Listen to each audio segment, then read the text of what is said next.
दोस्तों, कल्याणपुरी के अंदर खुलेआम सफाई कर्मचारी की चाकू मार के हत्या कर दी गई। ये हुआ है दिल्ली, देश की राजधानी में।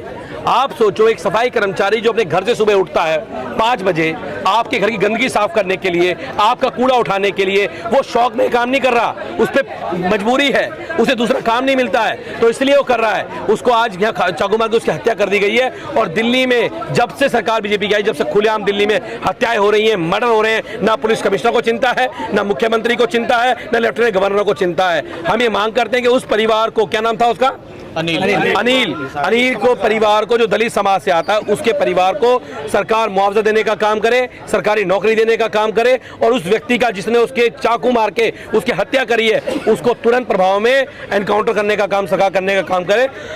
वरना जब तक ये नहीं होगा, दिल्ली में कहीं भी सफाई नहीं होगी, दिल्ली में कोई सफाई कर्मचारी काम नहीं करेगा, और इसकी जिम्मेदारी कोई होगी तो रेखा गुप्ता जी की सरकार होगी। मेरी बात ध्यान सुन ले, दिल्ली की पुलिस होगी, जिसके संरक्षण में या कल्याणपुरी जैसे इलाके में रोज अपराध पनप रहा है, रोज चाकू लग रहे हैं, रोज गोलियां लग रही हैं। ये सरकार जो है, इन्होंने दिल्ली को अपराध की राजधानी बना दिया है। और मैं आपको विश्वास दिला रहा हूं, हम आपके साथ खड़े हुए हैं, आप लोग हट रहे हैं। नमस्कार, अभी मैं मौजूद हूं कल्याणपुरी के लाल बहादुर शास्त्री अस्पताल में। जो हमारे सफाई कर्मचारी भाई के चाकू मार के उसकी हत्या की गई है, उसके विरोध में हम यहाँ प्रदर्शन पे बैठे हैं। जब तक उस भाई को न्याय नहीं मिलेगा, जब तक यहाँ से कोई उठेगा नहीं।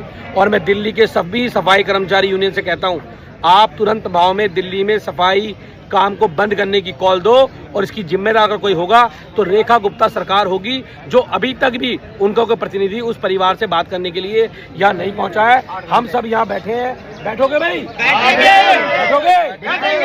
इसका बड़ी संख्या में लोग यहाँ बैठे हैं, आप देख रहे हो, हजारों की संख्या में सफाई कर्मचारी यहाँ मौजूद है। और जब तक पुलिस लगी हुई है बॉडी क्रिमिनेशन कराने में, जब तक बॉडी का क्रिमिनेशन नहीं होगा, जब तक उस परिवार को न्याय नहीं मिलेगा।